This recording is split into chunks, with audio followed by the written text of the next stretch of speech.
শুধুমাত্র এই দোয়াটি একবার পড়েন, আল্লাহ তাআলা আপনার 90 বছরের গুনাহ মাফ করে দেবেন ইনশাআল্লাহ।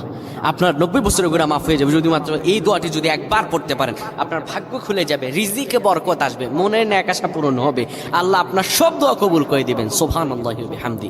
এত ফজিলত, এই দোয়াটা আপনারা শেয়ার করে দিবেন। এই যুবকেরা, আমল না করেও সওয়াব পাবা। তোমার একটি শেয়ারে, একটা বাটনে প্রেস করে তুমি সওয়াব পেয়ে যাবা। কারণ তুমি আমল না করো, অন্য কেউ যদি তোমার শেয়ারের বদৌলতে আমল করে, সওয়াব তুমি পেয়ে যাবা। নবীজির হাদিস।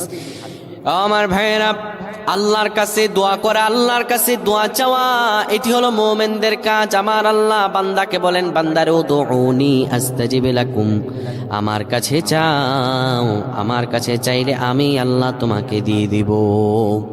কেউ যদি একবারে দোয়াটি পড়তে পারে, দোয়াটি হলো রব্বি ইন্নী যালামতু নাফসি ফাগফিরলি। কেউ যদি এই দোয়াটা একবার পড়তে পারে, আমার আল্লাহ তাআলা তার